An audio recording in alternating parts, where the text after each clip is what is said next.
I'm the realest one that's reppin', oh my God, if I die, I'm a legend, when they lay me down to rest. Salut tout le monde, c'est Crazer, on se retrouve aujourd'hui pour une nouvelle vidéo. Aujourd'hui on se retrouve pour une vidéo entre parenthèses bilan sur Infinitor 4. Après plus d'un mois maintenant qu'il est sorti, j'avais vraiment envie de faire un petit bilan assez consacré quand même au snipe. Parce que c'est vrai que je joue pas beaucoup à l'arme, donc je peux pas vraiment vous dire mon avis que j'ai pu avoir sur les mitraillettes. Le seul fois où je joue aux mitraillettes, c'est des fois quand j'arrive pas à jouer, que je prends une mitraillette par terre, que je la récupère et que je meurs après 3 kills la plupart du temps. Enfin voilà, je peux pas vraiment vous dire ça. Après je peux vous dire vraiment le ressenti quand je me fais buter. Et c'est vrai que ça, j'avais commencé déjà un peu à en parler. Je vous préviens juste avant que ça commence d'ailleurs que le gameplay n'est pas en live malheureusement. Je préfère franchement vous faire des petites vidéos comme ça. Quand je fais des vidéos comme ça, je préfère faire le gameplay de mon côté. Et après le commentaire, moi je peux mieux me concentrer sur ce que je vous dis et être un peu plus clair dans mes explications. Et je pense que c'est vraiment mieux pour tout le monde. Et voilà tout simplement. Donc oui, donc je parlais de la vie du jeu tout simplement. Bon, la vie du jeu, je pense que tout le monde l'a remarqué, la vie se rapproche beaucoup de Call of Duty Ghost malheureusement, c'est-à-dire qu'on a vraiment peu de vie, la vie est assez basse.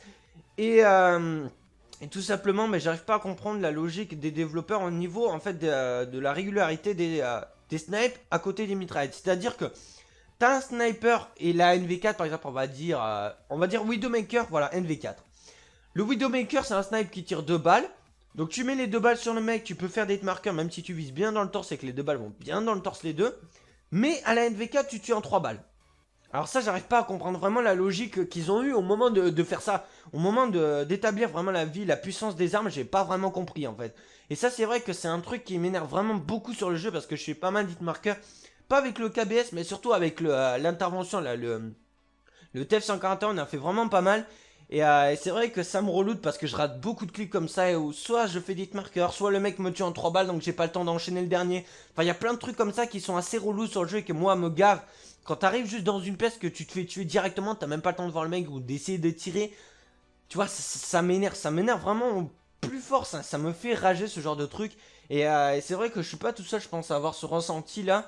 Et je trouve ça un peu dommage parce qu'en fait on dirait que t'es tout le temps en mode hardcore. En fait il n'y a même pas de mode simple ou hardcore, c'est mode hardcore tout court. Et c'est vrai que c'est un aspect qui me gênait beaucoup déjà sur Call of Duty Ghost. Et il faut savoir que Call of Duty Ghost je l'ai acheté, je l'ai revendu directement tellement qu'il m'avait pas plu le jeu. Et c'est vrai que c'était un gros... c'est principalement à cause de ça aussi que j'avais revendu le jeu. Parce que tu mourais vraiment beaucoup trop vite et que tu pouvais pas vraiment t'amuser quoi. Tu passais à un endroit, t'avais forcément un campeur et bam tu te faisais buter en 3 balles. Enfin c'était un peu n'importe quoi. Et là c'est vrai que c'est Infinitor 4, ça recommence un peu. Même si je trouve que c'est moins accentué grâce au jump et tout. Et ça c'est vrai que c'est un côté positif du jump.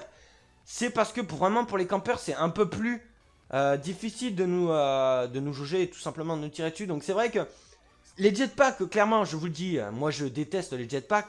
Mais c'est vrai qu'à côté, quand t'as un Call of Duty avec une vie assez basse, bah tu peux essayer de gérer un peu le game. Mais franchement, faut quand même le faire. Parce que c'est vrai que même des fois, les jetpacks te cassent aussi les couilles. Parce que les mecs, tu vois des kangourous. On dirait un simulateur de kangourou, quoi, le truc. Enfin, c'est un peu n'importe quoi. Bon, là, faut que je me recentre un peu vers le snipe. Parce que c'est vrai que je suis parti assez loin. Mais c'est vrai que déjà par rapport à la vie, je vous en avais déjà parlé. Et c'est vrai que j'arrive pas à comprendre. Alors, à dire que le snipe est difficile, je sais pas, mais je dirais plus complexe. C'est-à-dire qu'en fait, si t'es un joueur qui joue principalement à la mitraille, mais qui de temps en temps veut se faire plaisir au snipe, bah sur ce Call of Duty, franchement, tu vas pas te faire plaisir. Je pense au snipe, si t'as pas l'habitude de jouer vraiment pas toutes les games, mais au moins 75% de tes games au snipe, franchement, tu vas galérer. À part vraiment, il y a des exceptions. Des fois, si tu tombes dans des bot games. Mais si t'as pas l'habitude de jouer au snipe, et que de temps en temps, parce que j'en connais qui jouent comme ça, j'ai des abonnés, tu vois, ils jouent de temps en temps au snipe, juste voilà pour se faire plaisir, une ou deux games. Et clairement, ça va pas être un jeu où vous allez vous plaire au snipe, hein, je vous le dis clairement. Même moi qui joue que au snipe des fois, je me fais vraiment mais péter le cul comme jamais, c'est juste extraordinaire. Et pourtant, quand même, je joue qu'au snipe, je suis quand même prestigieux, level, bah là, j'ai le crawl juste à côté, level 34. Et il y a des fois, franchement, c'est injouable. Les mecs, ils sont tous à la NV4 avec 4 accessoires dessus, ils te tuent en 3 balles et c'est juste impossible à jouer. Alors c'est vrai que je peux pas vraiment dire difficile, plus complexe comme je vous ai dit. Mais voilà, franchement, si tu t'entraînes, tu peux commencer à te faire plaisir. Là, c'est vrai qu'après un mois de jeu, je commence un peu à me faire... Je commence à être de plus en plus régulier dans mes gameplays, à faire de plus en plus de massacre. Enfin, si je peux appeler ça massacre, mais enfin, voilà, je me fais de plus en plus plaisir. Heureusement d'ailleurs, parce que c'est vrai qu'au départ, c'était vraiment invivable, ça m'a insupporté. C'est vrai que pas mal de choses quand même ont changé par rapport à la bêta. Ils nous ont bien baisé quand même, hein. Parce que franchement, je pense qu'on nous aurait donné ce jeu au niveau de la bêta, c'est pas sûr que je l'aurais acheté, hein. Parce que moi, principalement, jouer au snipe, tu vois, ça m'aurait pas mal fait chier quand même, hein. Mais après, voilà, le jeu est pas vraiment... Le jeu est bien, mais c'est vrai que le problème, c'est vraiment sa vie. Donc voilà, n'hésitez pas à me dire vous ce que vous en pensez en commentaire de ce petit snipe. Dites-moi si vous êtes d'ailleurs des joueurs réguliers ou si vous y jouez de temps en temps, par exemple quand vous jouez avec moi ou quoi.